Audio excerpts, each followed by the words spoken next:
The morning sun cast long shadows across Naval Air Station Oceana as Captain Sarah Mitchell stepped out of her rental car. She wore civilian clothes, dark jeans, a simple white t-shirt, and worn leather boots. Her honey blonde hair was pulled back in a casual ponytail, and oversized sunglasses shielded her eyes from the Virginia sun. To anyone watching, she looked like a typical 28-year-old woman, perhaps visiting a boyfriend or husband stationed at the base. Sarah paused for a moment, breathing in the familiar smell of jet fuel and ocean air that defined every naval air station she'd ever known. This would be her new home for the next 18 months, assuming everything went according to plan. The transfer orders in her leather messenger bag were still crisp and new, bearing Admiral Harrison's signature and the official seal of the Naval Aviation Command. She walked toward the main gate, her boots clicking softly on the asphalt. The two young Marines at the security checkpoint straightened slightly as she approached, their eyes quickly scanning her civilian attire with barely concealed confusion. "Good morning," Sarah said, reaching into her bag for her military identification. "Captain Sarah Mitchell, reporting for duty." The corporal behind the bulletproof glass took her ID card and slid it through the scanner. His eyebrows raised slightly as he read the information on his screen. Fighter pilot, F-22 Raptor qualification, multiple combat deployments. The data didn't match the woman standing before him. "Ma'am, I'm going to need you to wait here while I make a phone call," the corporal said, his tone respectful but uncertain. Sarah nodded, understanding the procedure. New arrivals, especially those in civilian clothes, often required additional verification. She stepped aside and watched as F/A-18 Super Hornets roared overhead in formation, their engines creating the thunderous symphony she'd missed during her brief leave. 20 minutes later, a black sedan pulled up to the gate. Admiral Richard Harrison stepped out, his uniform immaculate despite the humid morning air. At 55, Harrison was an imposing figure, tall, broad-shouldered, with silver hair and stern gray eyes that had intimidated junior officers for over 3 decades. He'd built his reputation on running tight ships and maintaining absolute discipline. Harrison approached the security checkpoint with the confident stride of a man accustomed to absolute authority. He glanced briefly at Sarah, his eyes narrowing slightly as he took in her casual appearance. "Corporal, what's the situation here?" Harrison's voice carried the crisp authority of someone who expected immediate answers. "Sir, we have a woman claiming to be Captain Sarah Mitchell." "But, Captain Mitchell?" Harrison interrupted, his tone sharp. "Captain Mitchell is supposed to be one of our best F-22 pilots. This is obviously some kind of mistake." He turned to face Sarah directly, his expression stern and disapproving. "Miss, I don't know what kind of game you're playing, but military impersonation is a federal crime. You need to leave this base immediately." Sarah removed her sunglasses, revealing piercing blue eyes that held steady under the Admiral's glare. "Admiral Harrison, I presume? I'm Captain Sarah Mitchell, Callsign Phoenix. I have my orders right here." She reached for her messenger bag, but Harrison held up a hand to stop her. "I don't care what fake documents you have," he said, his voice rising slightly. "Captain Mitchell is a decorated combat veteran, one of the most skilled pilots in the Navy. You're clearly some civilian who got hold of the wrong information." The Marines at the checkpoint exchanged uncomfortable glances. They'd seen their share of heated discussions, but watching an admiral dress down a woman claiming to be a fellow officer was making them nervous. "Sir," the corporal ventured carefully, "her ID did scan properly in our system. These systems can be compromised." Harrison cut him off. "Use some common sense, Corporal. Does this woman look like she belongs in an F-22 cockpit?" Sarah's jaw tightened, but her voice remained steady. "Admiral, if you would just look at my orders, I've seen enough," Harrison declared. "Security, escort this woman off the base. If she returns, arrest her for trespassing." The two Marines looked uncomfortable with the order, but they moved towards Sarah nonetheless. Military discipline demanded they follow their commanding officer's instructions, regardless of their personal doubts. "Admiral," Sarah said, her voice carrying a new edge of steel, "you're making a serious mistake. I am Captain Sarah Mitchell, and I am reporting for duty as ordered. My F-22 is scheduled to arrive this afternoon. along with my ground crew. Harrison's face flushed red. You're F-22? Lady, I don't know where you got this fantasy, but it ends now. Marines, remove her from my base. As the two young Marines reluctantly approached, Sarah reached slowly into her bag and pulled out a leather folder. She opened it carefully, revealing not just her transfer orders, but her flight wings, her Purple Heart, and a photograph that made one of the Marines freeze in his tracks. The photo showed Sarah in full flight gear, standing next to an F-22 Raptor. But more importantly, it showed her with a group of Navy SEALs, all of them grinning at the camera. The SEAL in the center had his arm around her shoulders, and his face was familiar to anyone who followed military news. Holy shit, the younger Marine whispered, then immediately caught himself. Sorry, sir, but, Admiral, you need to see this. Harrison snatched the folder from Sarah's hands, his eyes scanning the documents with growing confusion. The orders were legitimate, bearing official seals and signatures he recognized. The commendations were real. And the photograph. This could be photoshopped, he said, but his voice lacked conviction. Sarah pulled out her phone and scrolled to her contacts. Admiral, would you like me to call Commander Thompson at Special Operations Command? I believe you know him. Or perhaps you'd prefer to speak with Admiral Chun at the Pentagon. I'm sure either of them would be happy to verify my identity. The mention of Admiral Chun made Harrison pause. Chun was a superior officer, and not someone to be bothered with trivial matters. If this woman actually had Chen's direct number, before he could respond, the distinctive sound of jet engines filled the air. All eyes turned skyward as an F-22 Raptor descended toward the runway, its sleek gray form cutting through the morning sky with predatory grace. That would be my bird, Sarah said quietly. Tail number 02-4037. She's been with me for 3 years now. Harrison watched the F-22 touch down with perfect precision, its drag chute deploying as it rolled down the runway. The pilot's skill was evident in every aspect of the landing. The approach angle, the touchdown point, the smooth deceleration. This was clearly an experienced aviator at the controls. Who's flying that aircraft? Harrison demanded. My wingman, Captain Rodriguez, Sarah replied. He flew it down from Langley while I drove. We thought it would be good for him to get the stick time. The F-22 taxied toward a designated parking area, its engines winding down with a high-pitched whine. Harrison could see the ground crew already moving into position, their movements precise and practiced. These weren't random personnel. They were clearly a dedicated team that knew this particular aircraft intimately. As the canopy opened, a pilot in full flight gear climbed out. Even from a distance, it was clear this was a skilled aviator, someone comfortable in the cockpit of one of the world's most advanced fighter jets. Harrison's confidence began to waver. The timing was too perfect to be coincidental. The aircraft, the crew, the documentation, it all pointed to the possibility that he had made a terrible error in judgment. Sarah watched the Admiral's face carefully, seeing the doubt creeping in. She'd encountered his type before. Officers who let their preconceptions cloud their judgment, who couldn't believe that combat effectiveness came in packages they didn't expect. Admiral, she said softly, I understand your skepticism. I know I don't look like what you expect from a fighter pilot, but appearances can be deceiving. I've been flying combat missions since I was 24 years old. I've logged over 2,000 hours in the F-22, including 847 combat hours over Afghanistan and Syria. She paused, letting her words sink in. I earned my Callsign Phoenix during Operation Mountain Storm, while my aircraft was severely damaged by enemy fire. I managed to keep her in the air long enough to provide close air support for a SEAL team that was pinned down behind enemy lines. We all made it home that day, but it was close. Harrison's face had gone pale. Operation Mountain Storm was classified, but he knew enough about it to understand its significance. If this woman knew those details, if she had actually been there, the SEALs gave me the name, Sarah continued. They said I rose from the ashes like a phoenix when everyone thought my bird was done for. It stuck. She gestured toward the F-22 now parked on the tarmac.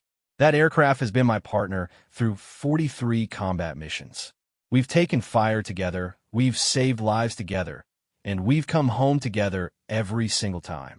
She's not just a machine to me. She's the reason dozens of American servicemen are alive today. The weight of Harrison's mistake was beginning to settle on his shoulders like a lead blanket. If this woman was telling the truth, and the evidence was mounting that she was, then he had just humiliated one of the Navy's most decorated pilots in front of enlisted personnel. Sarah closed her leather folder and slipped it back in her bag. Admiral, I'm not looking for an apology. I've dealt with skepticism before, and I'll probably deal with it again. What I'm looking for is the opportunity to do my job. I'm here to lead the 94th Fighter Squadron, and I intend to do it with the same dedication and skill that I've brought to every assignment. She pointed toward the F-22, where Captain Rodriguez was now climbing down from the cockpit. My squadron has a perfect safety record and a 98% mission success rate. We've never lost a pilot, and we've never failed to complete an objective. I didn't earn that record by accident. Harrison watched as the ground crew swarmed around the F-22, their movements efficient and professional. These people clearly respected their aircraft and their pilot. The precision of their actions spoke to months or years of working together as a cohesive unit. Captain, he said finally, his voice hoarse with the realization of his error, I believe we need to start this conversation over. Sarah nodded slightly. I'd appreciate that, Admiral. But first, I think you should meet my team. They've been looking forward to working under your command. As if on cue, Captain Rodriguez approached the gate, still wearing his flight suit and carrying his helmet under his arm. Behind him came the ground crew, a diverse group of men and women whose professionalism was evident in every step. Rodriguez reached the security checkpoint and immediately saluted Harrison. Admiral, sir. Captain Rodriguez, reporting as ordered. I trust Captain Mitchell has introduced herself. Harrison looked at Rodriguez, then at Sarah, then back at Rodriguez. The pieces were falling into place now, and the picture they formed made his earlier assumptions look foolish and prejudiced. Captain Mitchell, Harrison said slowly, I owe you an apology. I made assumptions about your capabilities based on your appearance, and that was wrong of me. Sarah studied his face for a moment, seeing genuine remorse there. Admiral, apology accepted. But I prefer to let my performance speak for itself. Give me a chance to show you what my squadron can do. Harrison nodded, feeling the weight of his mistake settling fully on his conscience. He'd spent 30 years in the Navy, and he thought he'd learned to judge people by their abilities rather than their appearance. Today had been a harsh reminder that even experienced officers could fall victim to their own biases. Corporal, he said to the Marine behind the glass, process Captain Mitchell's credentials immediately. She and her team are to be given full base access. As the security procedures were completed, Harrison found himself stealing glances at Sarah. She stood with the easy confidence of someone comfortable with command, her posture relaxed but alert. This was clearly a person accustomed to high-pressure situations and complex decisions. The F-22 Raptor gleamed in the morning sun behind them, a testament to American engineering and the skill of its pilot. Harrison realized that in less than an hour, his entire perspective on leadership and judgment had been challenged and found wanting. He had no idea that his education in humility was just beginning, or that Captain Sarah Phoenix Mitchell was about to demonstrate why her reputation among the Special Forces community bordered on legendary. 2 hours later, Admiral Harrison found himself in the unusual position of walking alongside Captain Mitchell toward the squadron-ready room, still processing the magnitude of his earlier mistake. Word had spread quickly through the base about the new arrival, and Harrison noticed how personnel seemed to track their movement with unusual interest. Captain Mitchell, Harrison said as they walked, I've been reviewing your file more thoroughly. Your combat record is impressive, doesn't seem like an adequate word. Sarah kept her pace steady, her eyes scanning the base with the practiced assessment of someone who'd learned to evaluate new environments quickly. Thank you, Admiral. I've been fortunate to serve with exceptional people in challenging situations. Fortunate, Harrison repeated, shaking his head slightly. Your file mentions you volunteered for every dangerous assignment available. That doesn't sound like fortune. That sounds like someone actively seeking out the most dangerous missions possible. They paused outside a hangar where maintenance crews were working on several F-18 Super Hornets. Sarah watched the technicians with professional interest, noting their efficiency and attention to detail. Admiral, in my experience, the most dangerous missions are often the most important ones. The missions where lives hang in the balance, where failure isn't an option. Those are the assignments where a pilot can make the biggest difference. Before Harrison could respond, a commotion near the hangar entrance caught their attention. A group of Navy SEALs was approaching, their distinctive uniforms and bearing unmistakable even from a distance. Leading them was a man Harrison recognized immediately, Master Chief Petty Officer Marcus Thompson, one of the most respected NCOs in naval special warfare. Thompson's eyes locked on his Sarah, and his weathered face split into a massive grin. "Phoenix, what the hell are you doing here?" "Marcus." Sarah's professional demeanor cracked slightly, revealing genuine warmth and affection. "I should ask you the same thing. Last I heard, you were training new recruits at Coronado." The Master Chief strode forward and, to Harrison's amazement, enveloped Sarah in a bear hug that lifted her feet off the ground. "Training can wait. When we heard Phoenix was coming to Oceania, half the team requested transfer just to work with you again." Harrison watched this interaction with growing confusion and curiosity. Master Chief Thompson was legendary within the special operations community, a 25-year veteran who commanded absolute respect from officers and enlisted personnel alike. Harrison had never seen Thompson show this level of familiarity with anyone, regardless of rank. "Master Chief," Harrison interjected. "I take it you know Captain Mitchell?" Thompson's expression shifted to something approaching reverence. "Know her? Admiral, Phoenix here saved my life and the lives of my entire team. Hell, she's probably saved more SEAL lives than any pilot in naval aviation history." He turned back to Sarah, his eyes serious now. "We still talk about Kandahar, Phoenix. What you did that day, that's the kind of flying they'll be teaching at the Naval War College for the next 50 years. Sarah looked uncomfortable with the praise. "Marcus, you know I was just doing my job. You guys are the ones on the ground taking the real risks." "Bullshit," Thompson said firmly, then caught himself. "Sorry, Admiral, but respectfully, that's complete bullshit.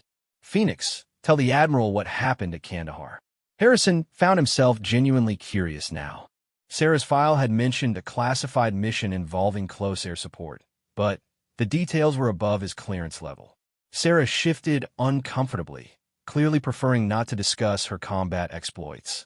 "It wasn't that remarkable, Admiral. We had a SEAL team in contact with superior forces. I provided air support. Standard close air support mission." "Standard?" Thompson's voice rose in disbelief.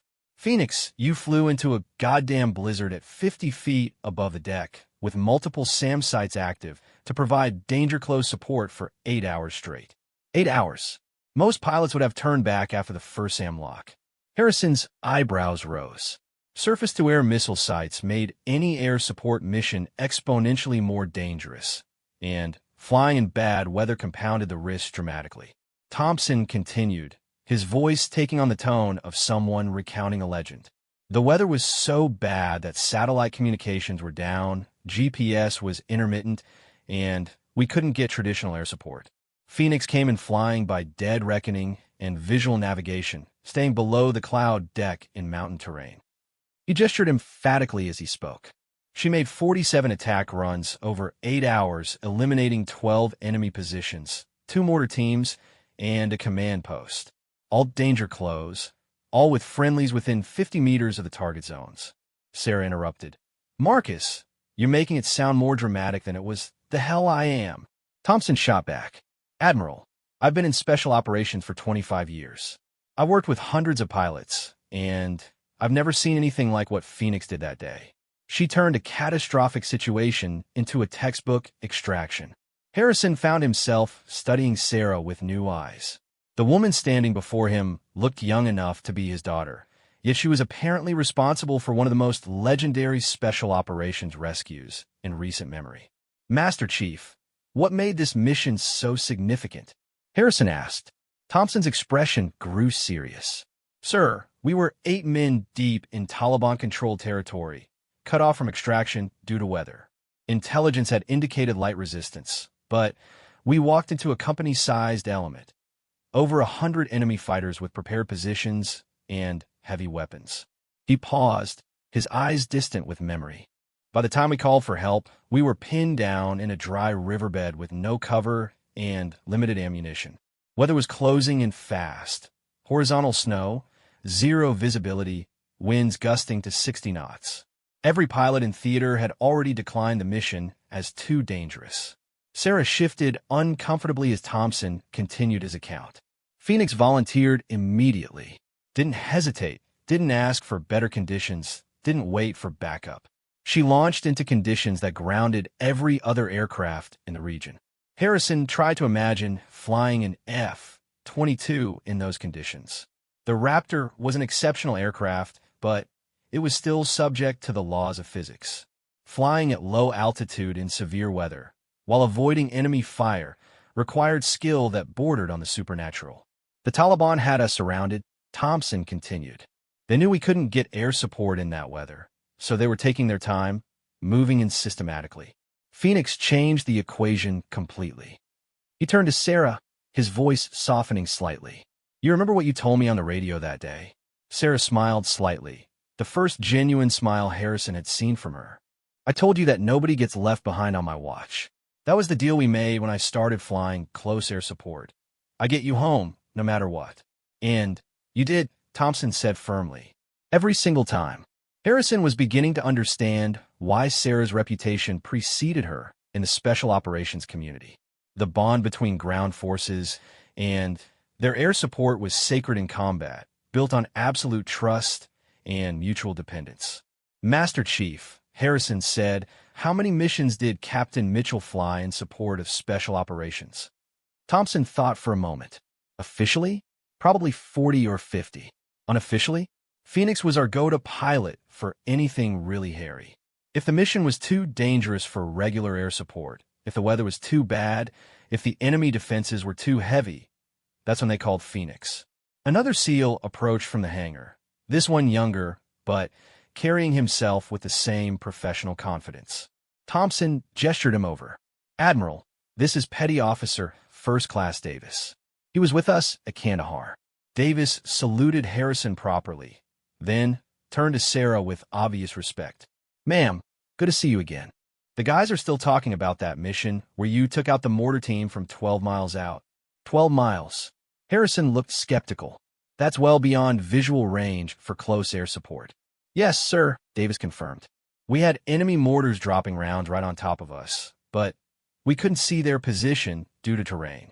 Phoenix flew a reconnaissance pattern until she spotted them, then engaged for maximum range using dead reckoning calculations. Sarah spoke up. The F-22's targeting systems are extremely sophisticated, Admiral. With proper calculations, long-range precision strikes are certainly possible. Possible, maybe, Thompson interjected, but you made it look routine. One pass, 2 sidewinders, problem solved. We didn't take another mortar round for the rest of the deployment. Harrison was starting to understand that Sarah's reputation wasn't built on a single spectacular mission, but on consistent, exceptional performance under the most challenging circumstances. The SEAL's obvious respect for her spoke volumes about her abilities and character. Captain Mitchell, Harrison said, I'm curious about your decision-making process in these high-risk situations. How do you evaluate the dangers against the potential outcomes? Sarah considered the question carefully. Admiral, in my experience, the biggest risk is often inaction. When American lives are on the line, when failure means that good people don't come home to their families, that changes the risk calculation completely. She gestured toward Thompson and Davis. These men put their lives on the line for missions that matter. They accept extraordinary risks to protect American interests and save American lives. My job is to make sure they have the support they need to complete those missions successfully. But surely there are limits, Harrison pressed. Situations where the risk is simply too great to justify the mission. Sarah met his gaze directly. Admiral, I've never encountered a situation where the life of an American serviceman wasn't worth the risk. That's not a professional judgment. That's a personal commitment. Thompson nodded approvingly. That's exactly what I mean, Admiral. Phoenix doesn't just provide air support. She provides a guarantee. When she's on station, we know that someone is watching our backs who will never give up, never turn away, never write us off as acceptable losses. Davis added, Sir, we train with a lot of pilots, but Phoenix is different.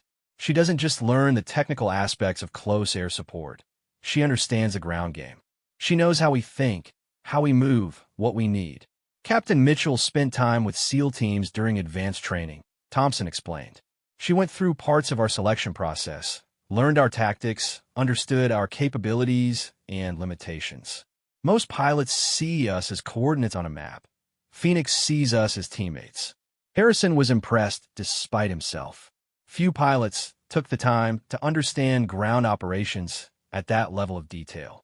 The fact that Sarah had voluntarily undergone SEAL training spoke to her dedication and professionalism. How did that training influence your approach to close air support? Harrison asked. It changed everything, Sarah replied immediately. When you understand what the ground team is experiencing, the stress, the limited visibility, the split-second decisions, it changes how you prioritize targets and manage threats. You're not just attacking coordinates anymore. You're protecting teammates. Thompson smiled at this response. That's exactly right. Phoenix flies like she's part of the team, not just supporting it. She anticipates our needs, recognizes developing threats, adjusts tactics based on changing conditions on the ground. The conversation was interrupted by the approach of another group of personnel, this time pilots from the base's existing squadrons. Harrison recognized several faces, including Commander Sarah Walsh, the current operations officer. Admiral, Commander Walsh said, saluting crisply. We heard Captain Mitchell had arrived. The pilots are eager to meet her.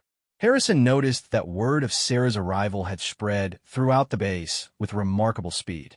In his experience, pilots were typically cautious about accepting new squadron leaders, especially young ones with reputations that seemed too good to be true. Commander Walsh, Harrison said, I'd like you to meet Captain Mitchell, your new squadron leader. Walsh stepped forward, extending her hand with professional courtesy. Captain Mitchell, your reputation precedes you. We're looking forward to working with you. Sarah shook hands firmly. Thank you, Commander.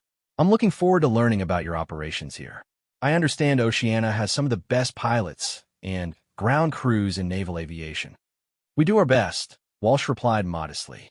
Though I have to admit, we're all curious about some of the stories we've heard. Master Chief Thompson has been regaling us with tales of your close air support work. Thompson grinned unrepentantly. Just sharing a few war stories, Commander. Phoenix here has enough material to keep us entertained for weeks. I'd prefer to focus on current operations, Sarah said diplomatically. The past is important for learning lessons, but our job is to be ready for future challenges. Harrison appreciated this response. While Sarah's combat record was impressive, her focus on current readiness and future missions showed the right leadership mindset. Captain Mitchell, he said, perhaps you'd like to tour the facilities and meet your new squadron? I'd appreciate that, Admiral. I'd also like to review current training schedules and operational requirements. I want to understand how we can best integrate into existing operations. As they began walking toward the squadron-ready room, Thompson fell in a step beside them. Admiral, if you don't mind me saying so, you're getting one hell of a pilot. Phoenix here has never let us down, not once. The weight of Thompson's endorsement wasn't lost on Harrison. In the special operations community, trust was everything, and recommendations from someone of Thompson's caliber carried enormous weight. They reached the squadron building, and Harrison paused at the entrance. Captain Mitchell, before we go in, I want you to know that I'm reassigning you immediately to lead our most challenging missions. Your experience with special operations support makes you uniquely qualified for some upcoming assignments. Sarah nodded seriously. I'm ready for whatever challenges you need me to handle, Admiral. As they entered the building, Harrison reflected on how completely his opinion of Sarah had changed in just a few hours. The young woman he'd initially dismissed as an imposter was turning out to be one of the most capable and respected pilots in naval aviation. But he had no idea that the most dramatic demonstration of her abilities was still to come. The squadron-ready room buzzed with nervous energy as Sarah reviewed the latest intelligence briefings with her new team. 3 days had passed since her arrival at Oceania, and the pilots under her command were beginning to understand why Master Chief Thompson spoke of her with such reverence. Sarah's approach to mission planning was methodical, yet innovative, focusing on contingencies and emergency procedures that most squadron leaders overlooked. Admiral Harrison observed from the back of the room as Sarah conducted her first formal briefing. Her presentation style was direct and engaging, covering complex tactical scenarios with clarity that impressed even the most experienced pilots. The key to successful close air support, Sarah explained, gesturing to a tactical display, is anticipation. By the time ground forces are calling for help, they're usually in serious trouble. Our job is to be ready for their worst-case scenario before it develops. Commander Walsh raised her hand. Captain, how do we balance aggressive support with aircraft preservation? Some of these scenarios involve significant risk to our airframes. Sarah's expression grew serious. Commander, aircraft can be replaced. The men and women on the ground cannot. Our primary mission is always to bring our people home safely. Everything else is secondary. Lieutenant Commander James Parker, a veteran pilot with over 15 years of experience, spoke up from the front row. Ma'am, with respect, that's easy to say in a briefing room. Combat situations involve complex calculations about acceptable risk versus probable outcomes. Sarah studied Parker for a moment, recognizing the challenge in his tone. She'd encountered this kind of skepticism before, experienced pilots who questioned whether her reputation matched her actual abilities. You're absolutely right, Commander Parker, Sarah replied calmly. Combat decisions are never simple. That's why we train for the worst possible circumstances, so that when those decisions have to be made in seconds rather than minutes, we're prepared. Before Parker could respond, the squadron's communications officer burst through the ready room door, his face pale with urgency. Admiral, Captain Mitchell, we have an emergency situation developing. SEAL Team 6 has encountered heavy resistance during a high-value target mission. They're requesting immediate close air support. Harrison was on his feet instantly. Where? 50 miles southeast of here, sir.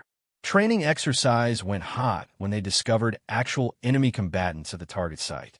Multiple casualties reported, extraction impossible due to enemy fire. Sarah's demeanor changed completely, shifting from instructor to combat commander in an instant. What's their current status? Pinned down in a coastal facility, surrounded by unknown number of hostiles. Weather conditions are deteriorating rapidly, storm front moving in with high winds and poor visibility. Admiral Harrison felt his stomach drop. This was exactly the type of scenario he'd hoped to avoid, a real-world emergency that would test his new squadron leader under the most challenging conditions possible.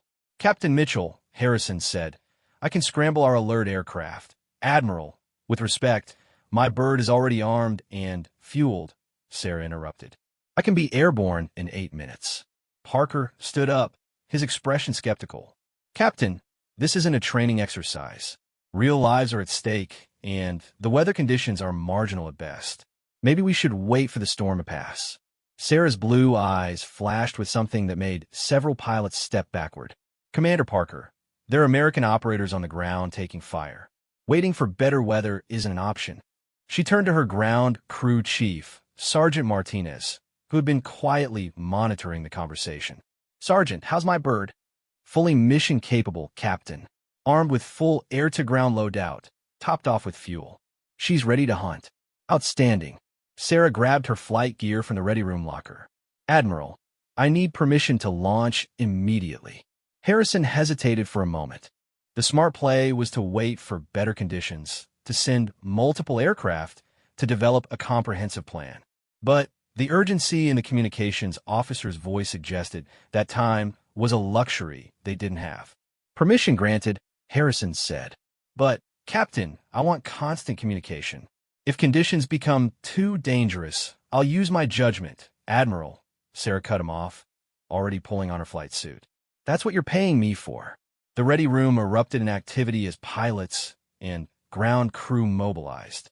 Sarah moved with practiced efficiency, checking her gear and reviewing tactical displays on her tablet while simultaneously coordinating with the base's operations center. "Captain," Commander Walsh called out, "do you want backup? We can have 2 more birds ready in 15 minutes. Sarah paused at the door, considering the offer. "Negative. Multiple aircraft in these weather conditions creates more risk than benefit. I can handle this solo." As she headed toward the hangar, several pilots followed, including the skeptical Parker and Admiral Harrison himself. Word had spread quickly through the base that Phoenix was launching on her first real mission at Oceana. The scene at the hangar was controlled chaos. Sarah's F-22 Raptor sat in the center of the space, surrounded by ground crew members making final preparations. The aircraft looked sleek and deadly, its gray paint scheme almost making it invisible in the hangar shadows. Sarah performed her pre-flight inspection with military precision, checking weapon systems, fuel levels, and communication equipment.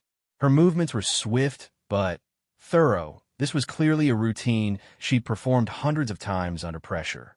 "Phoenix, this is base operations," crackled through her headset. "We have updated intelligence on the ground situation. SEAL Team 6 is currently engaged with an estimated 20 to 30 hostiles armed with small arms and RPGs. They're requesting immediate close air support to break contact and allow extraction." "Copy, base operations," Sarah replied, climbing into her cockpit. "What's the weather at the target area?" "Visibility down to half a mile in heavy rain, winds gusting to 40 knots. Storm front is moving in fast. Conditions will only get worse." Admiral Harrison approached the aircraft as Sarah began her engine start sequence. The F-22's twin Pratt & Whitney engines wound up with their distinctive high-pitched whine, generating power that could push the aircraft to supersonic speeds. "Captain," Harrison called up to the cockpit, "remember that discretion is the better part of valor. If conditions are too dangerous," Sarah's voice came through clearly on the hangar's communication system. "Admiral, I appreciate your concern, but I've flown in worse conditions, and I've never left Americans behind. Today won't be the first time." She began her taxi toward the runway, the F-22 moving with predatory grace across the wet tarmac. Rain had begun to fall in sheets, and lightning flickered in the distance, exactly the kind of conditions that normally grounded aircraft. In the base operations center, controllers tracked Sarah's progress on multiple screens. The weather radar showed the approaching storm system as a massive wall of red and yellow, indicating severe turbulence and dangerous flying conditions. "Phoenix, this is Tower," came the air traffic controller's voice. "Weather conditions are below minimums for safe flight operations. Recommend you hold for clearer conditions." Sarah's response was immediate and decisive. "Tower, Phoenix, I have visual on the runway and acceptable flight conditions. Requesting immediate takeoff clearance." Harrison watched from the hangar as Sarah's F-22 lined up on the runway. Rain streaked across the aircraft's canopy, and crosswinds were strong enough to require constant control inputs to maintain alignment. "Phoenix, you are cleared for takeoff," the tower controller said, though reluctance was clear in his voice. "Good luck." The F-22 Raptor accelerated down the runway with devastating power, its afterburners creating twin pillars of flame that cut through the rain and darkness. Sarah rotated at exactly the right moment, lifting off into conditions that would challenge even the most experienced pilots. In the operations center, personnel watched her aircraft climb rapidly, disappearing into the low-hanging clouds within seconds of takeoff. Radar showed her heading southeast toward the SEAL team's last known position, flying at low altitude to stay below the worst of the storm. "Phoenix, this is Overwatch," came a new voice on the radio, the controller coordinating the SEAL team's extraction. "Ground team reports they're taking heavy fire from multiple directions. They need immediate support to break contact." Sarah's voice came back steady and professional despite the challenging flying conditions. "Overwatch, Phoenix inbound. ETA to target area, 6 minutes. Request current enemy positions and friendly locations." "Phoenix, friendlies are in a 2-story concrete building on the coast. Enemies have them surrounded in an L-shaped formation extending north and east from the building. Grid coordinates transmitting now. Admiral Harrison listened to the radio communications with growing tension. Weather conditions were continuing to deteriorate, and the tactical situation on the ground sounded desperate. He was beginning to question his decision to allow a solo mission in these circumstances. "Admiral," Commander Walsh said quietly, "maybe we should launch backup aircraft." "Negative," Harrison replied, though his voice carried uncertainty. Phoenix requested solo operation. "We need to trust her judgment." On the radio, they could hear Sarah coordinating with the SEAL team directly. "Bulldog 6, this is Phoenix. I'm 2 minutes out. Can you mark your position?" "Phoenix, Bulldog 6. Marking our position with IR strobe, north side of the building. Be advised, we have injured personnel and limited ammunition. We need to extract ASAP." "Copy, Bulldog 6. I have eyes on your position. Beginning attack runs now. Keep your heads down." In the operations center, personnel watched Sarah's aircraft on radar as she began a series of precise attack patterns around the SEAL team's position. The targeting had to be perfect. Any mistakes would result in friendly fire casualties. "Direct hit on enemy position," came the excited voice of the SEAL team leader. "Phoenix, that was right on target. We're seeing enemy forces pulling back from the eastern approach." Sarah's voice remained calm and focused. "Bulldog 6, continue marking targets of opportunity. I have enough ordnance for sustained engagement." For the next 20 minutes, Admiral Harrison and his staff listened to one of the most impressive displays of close air support they had ever witnessed. Sarah systematically eliminated enemy positions while flying in conditions that challenged the limits of both human skill and aircraft capability. "Phoenix, this is incredible flying," the SEAL team leader reported. "You're putting ordnance within meters of our position in zero visibility. How are you maintaining such precision?" "Bulldog 6, it's all about the fundamentals," Sarah replied, and Harrison could hear the confidence in her voice. "Good training, good equipment, and commitment to the mission." The radio crackled with updates as Sarah continued her attack runs. Enemy mortar position eliminated. RPG team neutralized. Hostile forces withdrawing to the north. Finally, after what seemed like hours but was actually less than 30 minutes, the SEAL team leader's voice came through with obvious relief. "Phoenix, Bulldog 6. All enemy positions have been eliminated or withdrawn. We are moving to extraction point now. Outstanding work. You saved our lives today." Sarah's F-22 appeared through the clouds above Oceana like a ghost, its approach barely visible in the heavy rain and poor visibility. Harrison watched from the operations center as she lined up for landing in conditions that would challenge any pilot. The aircraft touched down with textbook precision, its drag chute deploying perfectly despite the crosswinds and wet runway. As Sarah taxied toward the hangar, the entire base seemed to exhale collectively. The mission was complete, and everyone was coming home safely. In the hangar, ground crews swarmed around the F-22 as Sarah shut down the engines and climbed out of the cockpit. Her flight suit was soaked with perspiration despite the air conditioning, and her hair was matted to her head from the helmet and stress of combat flying. Admiral Harrison approached as Sarah began her post-flight procedures, noting the calm professionalism she maintained even after one of the most challenging missions he'd ever witnessed. "Captain Mitchell," Harrison said, his voice carrying new respect. "That was exceptional flying. The SEAL team owes their lives to your skill and courage." Sarah looked up from her post-flight checklist, her blue eyes still sharp with the intensity of recent combat. "Thank you, Admiral. Just doing the job I was trained for." Commander Parker, who had been watching the entire mission from the operations center, stepped forward with obvious embarrassment. "Captain, I owe you an apology. I questioned your judgment earlier, and I was wrong. What you did today, flying in those conditions, maintaining that level of precision, I've never seen anything like it." Sarah nodded graciously. "Commander, healthy skepticism is important in this business. But I hope today demonstrated that sometimes the most dangerous choice is the safe choice." Those SEALs needed help immediately, not when conditions improved. As the debrief continued, word spread throughout the base about Phoenix's latest rescue mission.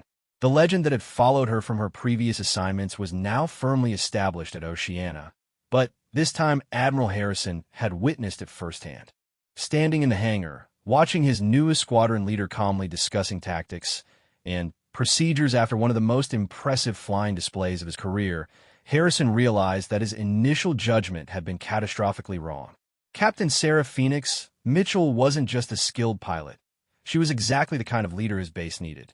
The morning after Sarah's dramatic rescue mission, Naval Air Station Oceana buzzed with an energy that Admiral Harrison hadn't felt in years. Word of Phoenix's performance had spread beyond the base, reaching the Pentagon and Special Operations Command with remarkable speed. Harrison found himself fielding calls from senior officers who had heard about the mission and wanted details about his new squadron leader. Sarah, meanwhile, approached the day with her characteristic focus on routine operations. She arrived at the squadron ready room at 0600 earlier than required to review training schedules and maintenance reports. Her dedication to the mundane aspects of leadership impressed the pilots and ground crews who were still processing the previous day's events. Captain Sergeant Martinez approached her desk with a clipboard full of aircraft status reports. All birds are mission ready today. The ground crews wanted me to tell you how proud they are to be working with you. Sarah looked up from her paperwork, noting the genuine respect in Martinez's voice. Sergeant, please tell the crews that yesterday's mission was a team effort. The aircraft was perfect, the weapons systems functioned flawlessly, and the ground support was outstanding. That kind of reliability doesn't happen by accident. Martinez smiled broadly. Ma'am, the crews know their jobs, but having a pilot who can use their work to save lives, that means everything to them. Before Sarah could respond, Commander Walsh entered the ready room with unusual urgency. Captain Mitchell, Admiral Harrison needs to see you in his office immediately. He has visitors from Washington. Sarah raised an eyebrow, but gathered her materials without question. High-level visits usually meant either commendations or investigations, and she wasn't sure which to expect. The walk to the base commander's office took her past several groups of personnel who stopped their conversations to watch her pass. Sarah noticed the attention, but maintained her professional demeanor, acknowledging salutes and greetings with appropriate courtesy. Admiral Harrison's outer office was crowded with people Sarah didn't recognize, men and women in naval uniforms with insignia indicating high rank and special operations backgrounds. The Admiral's aide, Lieutenant Collins, gestured toward the inner office. Captain Mitchell, the Admiral is waiting for you. Sarah entered to find Admiral Harrison seated behind his desk with 3 visitors. She immediately recognized the woman in the center, Admiral Patricia Chun, the Deputy Chief of Naval Operations, one of the most senior officers in the Navy. Beside her sat a man whose uniform indicated he was from Naval Special Warfare Command, and a third officer whose insignia suggested intelligence community involvement. Captain Mitchell, Admiral Harrison stood as she entered. Please meet Admiral Chun, Captain Rodriguez from Special Warfare Command, and Commander Thompson from Naval Intelligence. Sarah came to attention and saluted crisply. Admirals, Captain, Commander, it's an honor to meet you. Admiral Chun returned the salute, then studied Sarah with keen intelligence. Captain Mitchell, please be seated. We're here to discuss yesterday's mission and its implications for your future assignments. Sarah took the indicated chair, maintaining her composure despite the significance of having such senior officers focused on her performance. Captain, Admiral Chun continued, yesterday's rescue operation has generated considerable interest at the highest levels of Naval Command. The SEAL team you rescued includes some of our most experienced operators, and their mission was critical to ongoing counterterrorism efforts. Captain Rodriguez leaned forward, his expression serious. Captain Mitchell, Master Chief Thompson briefed me on the tactical situation. Flying solo in those weather conditions, maintaining precision, close air support for 30 minutes while surrounded by enemy forces, that represents flying skill at the highest possible level. Sarah felt uncomfortable with the praise, but remained professional. Thank you, sir. I was fortunate to have excellent intelligence, reliable aircraft, and a ground team that marked targets effectively.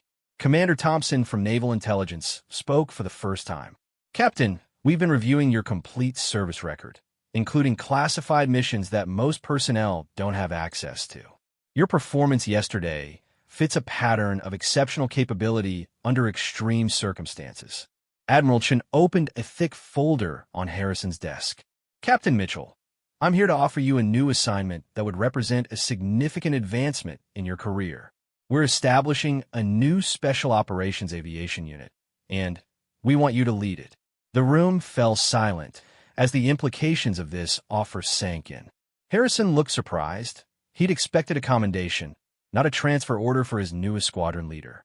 Admiral Chun, Sarah said carefully, I appreciate the confidence you're showing in my abilities. Could you provide more details about this assignment? Certainly. Admiral Chin pulled out a classified briefing folder. The unit would be based at Naval Air Station Fallon, with a mission focus on supporting the most sensitive special operations missions. You would have access to the newest aircraft, the best personnel, and funding levels that most squadron leaders only dream about.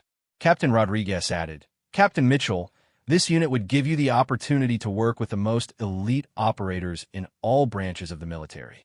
The missions would be challenging, but the impact on national security would be enormous. Sarah considered the offer carefully. The assignment represented everything most naval aviators aspired to: prestigious posting, advanced equipment, important missions. But she found herself thinking about the pilots and ground crew she'd just begun working with at Oceana. Admirals, Sarah said slowly, this opportunity sounds exceptional, but I've only been at Oceana for 3 days. I feel a responsibility to the squadron I was assigned to lead here. Admiral Harrison spoke up, surprising himself with his response. Captain Mitchell, while I would hate to lose you, this assignment represents exactly the kind of opportunity your skills deserve.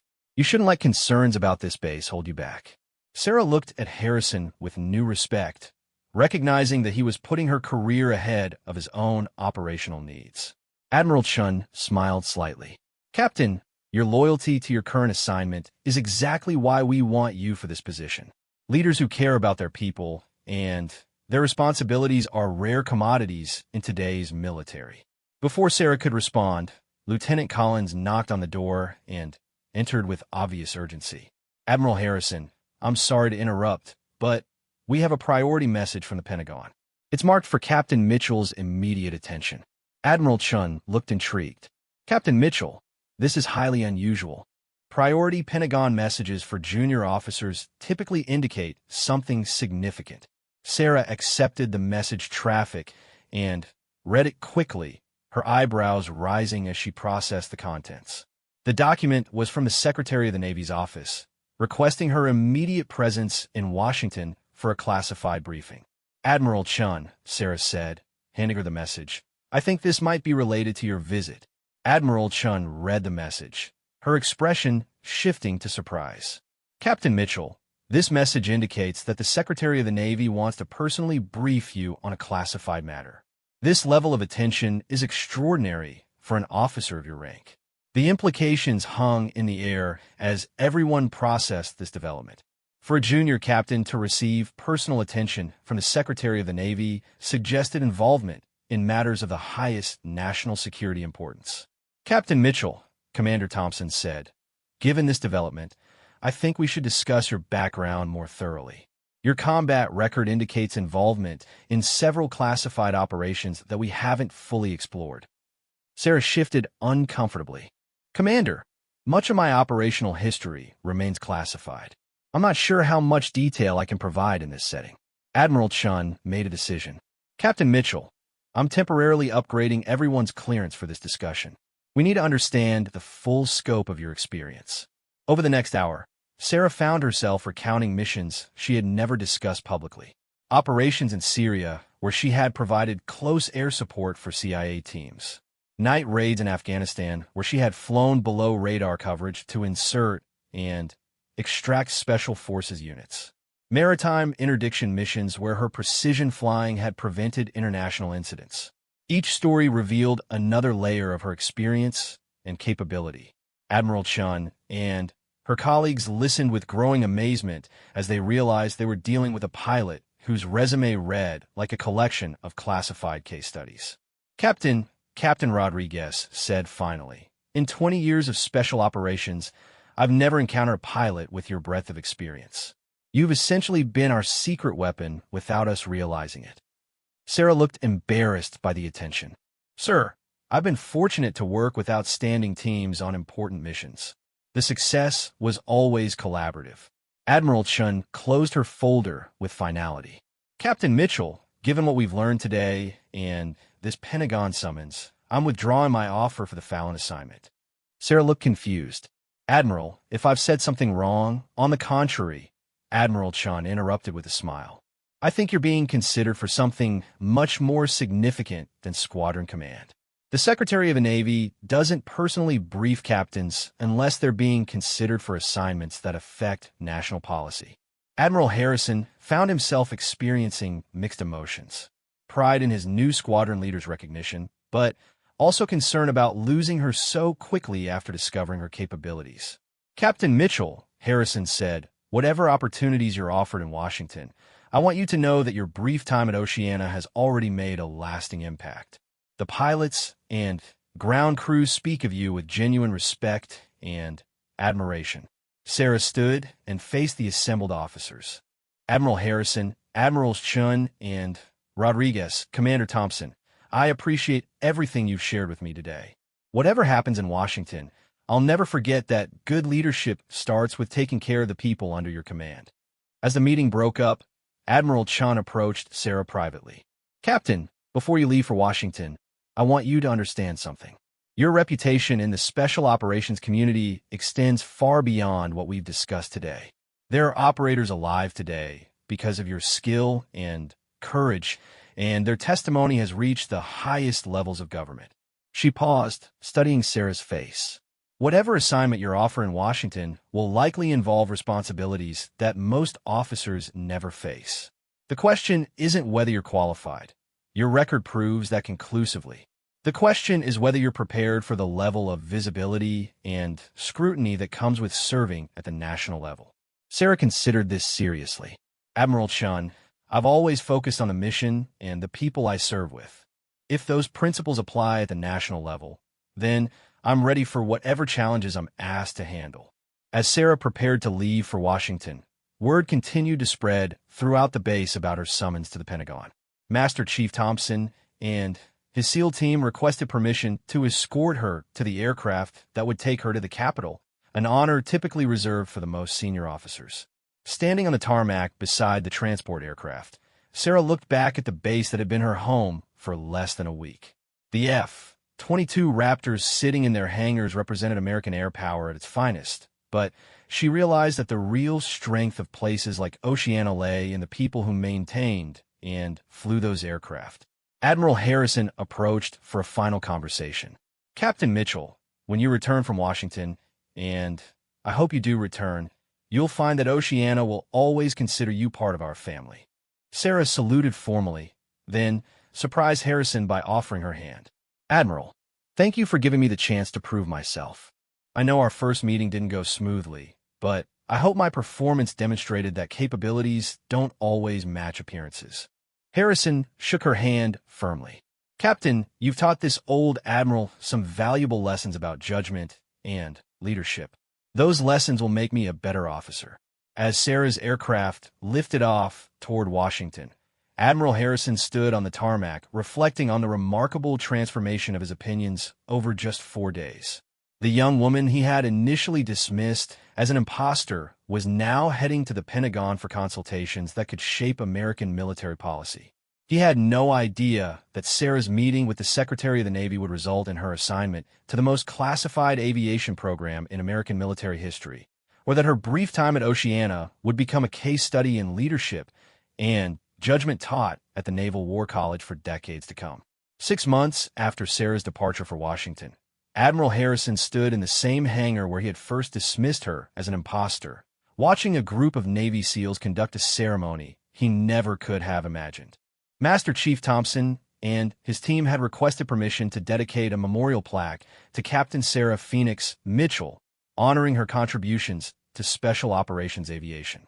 The plaque, mounted prominently near the hangar's main entrance, bore a simple inscription: "In honor of Captain Sarah Phoenix Mitchell, whose courage, skill, and dedication saved countless American lives and embodied the highest traditions of naval aviation. She proved that true strength comes not from appearance, but from character and commitment. Harrison read the inscription with a mixture of pride and regret. In the months since Sarah's transfer to the highly classified program in Washington, he had learned more about her background and achievements than he ever expected. Her name had become synonymous with precision close air support throughout the special operations community, and her techniques were now taught as standard doctrine at military aviation schools. Admiral, Master Chief Thompson approached, wearing his dress uniform for the dedication ceremony. Thank you for allowing us to honor Phoenix this way. She deserves recognition for everything she's done. Harrison nodded, his eyes still fixed on the plaque. Master Chief, I have to admit that when Captain Mitchell first arrived, I nearly made one of the biggest mistakes of my career. If I hadn't been forced to confront my own biases, I might have lost the opportunity to work with one of the finest officers I've ever encountered. Thompson smiled grimly. Admiral, you weren't the first senior officer to underestimate Phoenix, and you probably won't be the last. But you learn from the experience, and that's what matters. The ceremony attracted personnel from across the base, including many of the pilots who had served under Sarah during her brief time at Oceana. Commander Walsh, now promoted to squadron leader, spoke about the lasting impact Sarah had made on training and operational procedures. Captain Mitchell changed how we think about close air support, Walsh told the assembled crowd. She didn't just teach us new tactics, she taught us to see our mission differently. Every pilot here flies with more confidence, knowing that we're carrying forward her legacy of never leaving anyone behind. As the formal ceremony concluded, Harrison found himself approached by Lieutenant Commander Parker, the pilot who had initially questioned Sarah's capabilities. Admiral, Parker said, his tone serious, I've been thinking a lot about Captain Mitchell's time here. I realized that my skepticism wasn't based on her qualifications. It was based on my own limited understanding of what excellence looks like. Harrison studied Parker's face, seeing genuine reflection there. Commander, what did you learn from that experience? Sir, I learned that competence doesn't conform to stereotypes. Captain Mitchell looked young. She didn't fit my preconceptions about combat veterans, and I let those biases cloud my judgment. I've been working to examine my own assumptions ever since. This conversation was interrupted by the arrival of an unmarked sedan at the hangar entrance. A woman in civilian clothes stepped out, and Harrison immediately recognized the confident bearing and purposeful movement that could only belong to one person. Phoenix, Master Chief Thompson's voice carried across the hangar as Sarah walked toward the assembled group. She wore a simple navy blazer and slacks, her blonde hair now cut shorter in a more professional style. The casual observer might have seen an attractive young businesswoman, but everyone in the hangar recognized the unmistakable presence of Captain Sarah Mitchell. Master Chief, Sarah smiled broadly as Thompson approached. I heard about the dedication and couldn't miss the opportunity to see it. Admiral Harrison stepped forward, noting the small changes in Sarah's appearance that suggested her new assignment involved responsibilities beyond traditional squadron command. Her bearing carried a new level of authority, and her eyes held the weight of classified knowledge. Captain Mitchell, Harrison said formally, then broke into a smile. It's good to see you again. How are you finding Washington? Sarah's expression grew diplomatically neutral. Admiral, the work is challenging and important. I'm grateful for the opportunity to serve at this level, though I miss the direct operational focus of squadron command. She gestured toward the memorial plaque, reading the inscription with obvious emotion. This is incredibly generous. I hope people understand that every mission success represented teamwork, ground crews, intelligence personnel, the operators on the ground who trusted me to provide support. Thompson shook his head firmly. Phoenix, you're being modest again. We all know that equipment and intelligence are useless without a pilot who can execute under pressure. You made the difference between mission success and catastrophic failure dozens of times. Sarah accepted the praise graciously, then turned her attention to the pilots gathered around them. How's the squadron performing, Admiral Harrison? Harrison smiled with genuine pride. Captain, Your influence continues to shape how we operate. Mission success rates have improved, pilot confidence is higher, and our relationship with special operations units has never been stronger. You established a standard of excellence that we're determined to maintain. Commander Walsh joined the conversation, carrying a thick folder. Captain Mitchell, we've documented the training protocols you established during your time here. They're being implemented across multiple squadrons now. Sarah reviewed the materials with professional interest, noting how her impromptu lessons have been formalized into comprehensive training programs. This looks excellent, Commander Walsh. I'm pleased to see that practical experience is being shared systematically. As they talked, more personnel continued to arrive at the hangar. Word had spread that Phoenix had returned for the dedication, and pilots, ground crews, and support personnel wanted the opportunity to see her again. Lieutenant Collins, Admiral Harrison's aide, approached with a message. Admiral, we've received a call from Admiral Chen's office. She wanted to congratulate Captain Mitchell on her recent commendation. Sarah looked surprised. Admiral Chen called here? Harrison nodded. Captain, your work in Washington hasn't gone unnoticed. Admiral Chen mentioned that your contributions to a classified program have exceeded all expectations. Before Sarah could respond, a young ensign approached nervously, clearly wanting to speak, but intimidated by the gathering of senior personnel. Ensign Rodriguez, Commander Walsh called out, "Come over here. I want you to meet Captain Mitchell." The ensign approached cautiously, his eyes wide with recognition. Captain Mitchell, ma'am, it's an honor to meet you. Your combat missions are required study material at the Naval Academy now. Sarah looked genuinely surprised by this information. Ensign, I had no idea my operational reports were being used for training purposes. Yes, ma'am, Rodriguez replied eagerly. Your mission at Kandahar is a case study in crisis decision-making, and your close air support techniques are taught in advanced tactical courses. Master Chief Thompson grinned at Sarah's obvious discomfort with the attention. Phoenix, you might as well get used to it. Your legend keeps growing whether you like it or not. Admiral Harrison decided to take advantage of Sarah's presence to address a larger group. All personnel, attention. We're privileged to have Captain Mitchell with us today. I know many of you have questions about her time here and her current assignment. Sarah stepped forward, immediately commanding attention without effort. Thank you, Admiral Harrison. I want everyone here to know that my brief time at Oceana was personally and professionally transformative. You taught me that leadership isn't about proving yourself. It's about enabling others to excel. She looked around the hangar, making eye contact with personnel at every level. The real heroes in military aviation are the maintainers who keep aircraft mission-ready, the controllers who manage complex airspace, the intelligence analysts who provide critical information, and the pilots who execute missions safely and effectively day after day. Lieutenant Commander Parker stepped forward from the crowd. Captain Mitchell, many of us learned important lessons about judgment and assumptions from your time here.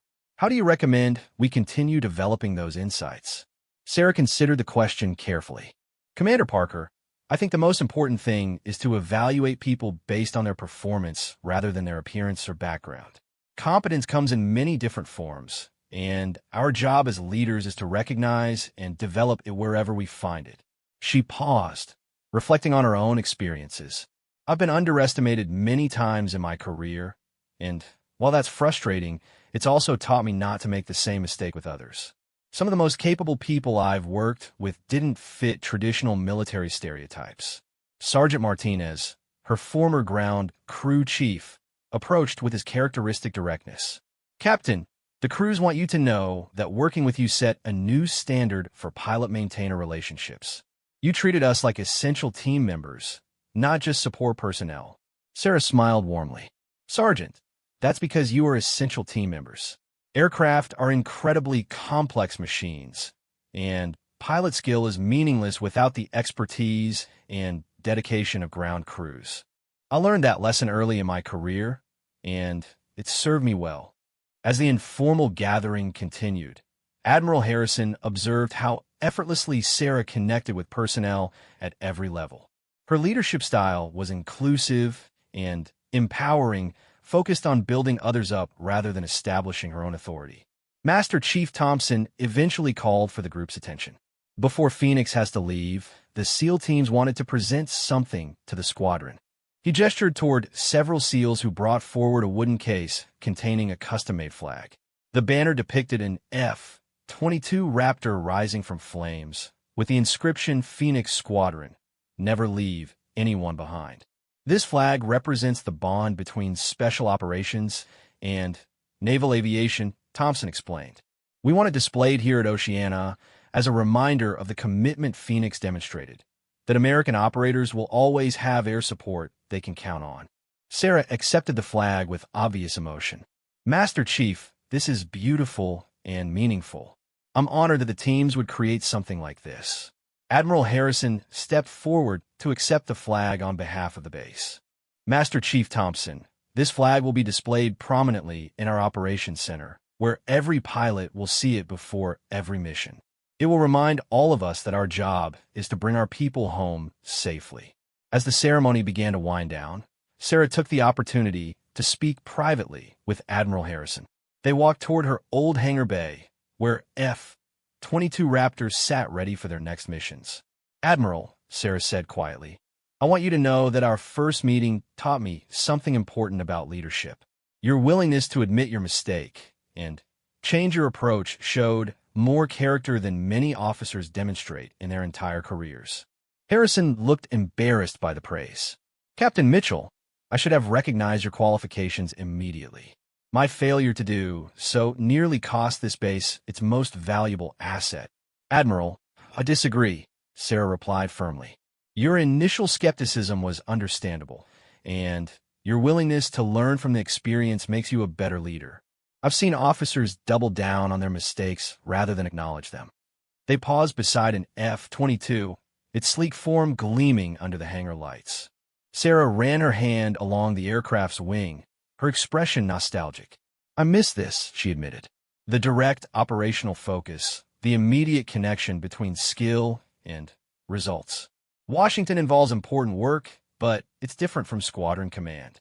Harrison studied her face, seeing the conflict between duty and preference. Captain, if you ever want to return to operational command, I would be honored to have you back at Oceana. Sarah smiled gratefully. Admiral, I appreciate that offer. Right now, my assignment in Washington requires my full attention, but I hope someday to return to squadron leadership. This base will always feel like home. As they walked back toward the main group, Admiral Harrison reflected on the remarkable journey that had brought them to this point. 6 months ago, he had been ready to have Sarah arrested as an imposter. Today, she was being honored as one of the most respected pilots in naval aviation. The transformation wasn't just in his opinion of Sarah. It was in his understanding of leadership itself. He had learned that true competence often comes disguised in unexpected packages, and that the best leaders are those who recognize and develop talent regardless of how it appears. As Sarah prepared to leave for Washington, she was approached by Ensign Rodriguez and several other young pilots who had been inspired by her example. Captain Mitchell, Rodriguez said, speaking for the group, we wanted you to know that your example has changed how we think about our careers. You've shown us that excellence isn't about meeting expectations. It's about exceeding them while maintaining your principles. Sarah looked at these young aviators with obvious pride. Ensign Rodriguez, the future of naval aviation is in excellent hands. Remember that your job isn't just to fly aircraft. It's to protect the people who count on you and to develop the next generation of leaders. As her sedan prepared to leave the base, Sarah took one final look at the memorial plaque bearing her name. She realized that her brief time at Oceana had become something larger than a simple assignment. It had become a symbol of the potential that exists when people are judged by their character rather than their appearance. Master Chief Thompson approached for a final goodbye. Phoenix, you know we'll always consider you family here. Whatever assignment you're working on in Washington, you have the full support of the Special Operations community. Sarah hugged the gruff Master Chief, feeling the genuine affection of someone who had served as both mentor and friend. Marcus, take care of the young pilots. They need experienced people like you to show them what professionalism and dedication look like. As her sedan pulled away from Naval Air Station Oceana, Sarah watched the base disappear in the rear window. She had arrived there as a stranger facing skepticism and doubt. But she was leaving as a legend whose influence would shape military aviation for generations to come. Admiral Harrison stood in the hangar long after the sedan disappeared, staring at the memorial plaque and the Phoenix Squadron flag. He realized that Captain Sarah Mitchell had given him something more valuable than tactical expertise or operational success. She had given him a new understanding of what true leadership looked like. The young woman he had almost turned away at the gate had become the standard by which he would measure excellence for the rest of his career. And, somewhere in Washington, she was undoubtedly applying those same principles to challenges that would shape American national security for years to come. The legend of Phoenix would continue to grow, but for Admiral Harrison, the most important lesson had already been learned. Never judge a warrior by their appearance, because true strength comes from within.